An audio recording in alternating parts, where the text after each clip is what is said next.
Hi! For today's video, magluluto ako ng ginataang langka. Kaya tara, mamimitas muna ako ng dahon ng saluyot dito sa aking mga tanim. Habang kumukuha nga ako ng dahon ng saluyot, ay pinapakuluan ko na yung langka sa tubig na may asin. Nagdala ba naman ng 2 kilong langka yung kapatid kong si John? Pinapaluto sa akin. Uy, apakadami nun. Syempre, hindi ko ilalahat. 2 kilo ba naman? Nilaga ko na lahat, pero yung 1 kilo lang yung lulutuin ko. Yung kalahati, ilagay ko na lang muna sa fridge. Next time na lang yun. Kasi grabe, purga kami sa langka. Though masarap yun.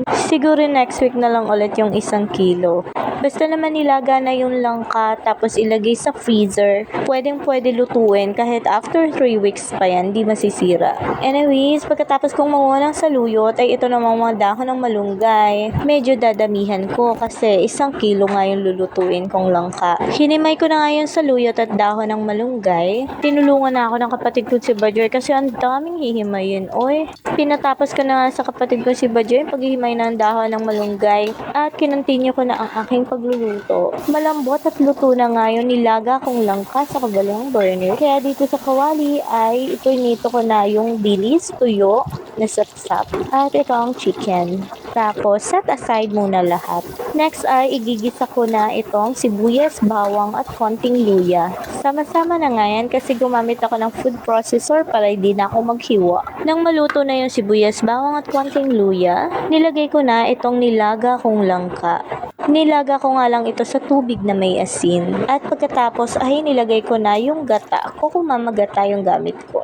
Mas okay na nilalaga muna sa tubig yung langka para maluto ito ng husto. Kasi kung lulutuin mo siya sa gata, mauubos yung sabaw B. Depende na lang kung marami kang gata. Anyway, naglagay na nga pala ako ng pampalasa. After ko ilagay yung gata, nilagay ko yung siling haba, ground pepper, patis, seasoning, bagoong alamang. Tapos haluin. Lagyan ng konting sugar.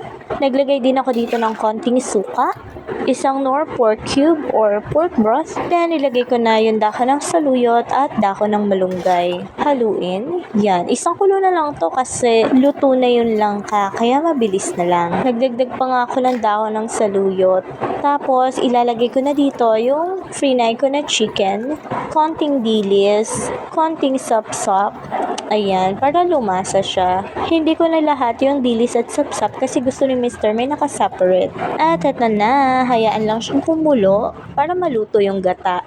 Kapag pinakuluan ko na sa tubig yung langka, purong gata na yung sinasabaw ko. Hindi na ako nagdadagdag or naglalagay pa ng tubig.